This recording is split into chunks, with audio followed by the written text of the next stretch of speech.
খুলছে জঙ্গল, জিপসি ছাড়াইয়ের ব্যস্ততা। ৩ মাস বন্ধ থাকার পর আগামী ১৬ই সেপ্টেম্বর পর্যটকদের জন্য খুলতে চলেছে জঙ্গল। আর তাই জঙ্গল সাফারির জন্য জিপসি গাড়িগুলি এই মুহূর্তে সারাইয়ের কাজ চলছে। পাশাপাশি রং করা হচ্ছে জিপসি গাড়িগুলো। একদিকে ৩ মাস বন্ধ ছিল জঙ্গল এবং অন্যদিকে সামনেই পুজো। আর এই সময় পর্যটকদের ভিড় ডুয়ার্সে উপচে পড়বে বলে মনে করা হচ্ছে।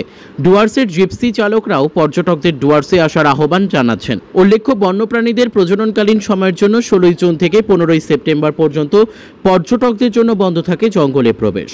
আর এই ৩ মাস জিপসিগুলি বাড়িতে এবং গ্যারেজেই পড়ে থাকে।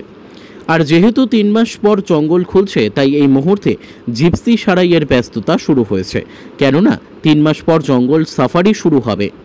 ব্যুরো রিপোর্ট, আমাদের টিভি। সামনের ১৬ তারিখ সেপ্টেম্বর ১৬ তারিখে গাড়ি খুলবে, এই জন্য সব জিপসি সারাই করতেছি। কালারও করা হচ্ছে জিপসিগুলো। সামনেই পূজা আসছে, তো এই জন্য এই জিপসিগুলো সারানো হচ্ছে। এলাকার সব জিপসি, সব মূর্তি জিপসি। মোটামুটি কয়টা আছে মূর্তিটা জিপসি? ৩৩টা আছে। ৩৩টা। তো এইবার আশাবাদী যে এবার পুজোয় হবে, ভালো ব্যবসা হবে। বুকিং তো অলরেডি শুরু হয়ে গেছে, ভালোই বুকিং হচ্ছে, তো আশা করা যায় ব্যবসা ভালোই হবে। ১৬ তারিখ ১৬ই সেপ্টেম্বর থেকে জঙ্গল খুলে যাচ্ছে। তো আপনাদের উদ্দেশ্যে বলবো যে আপনারা আসুন, জঙ্গলে ঘুরুন, জঙ্গলের ইয়েতে নিয়ে যান, উপভোগ নিয়ে যান, ভালো লাগবে।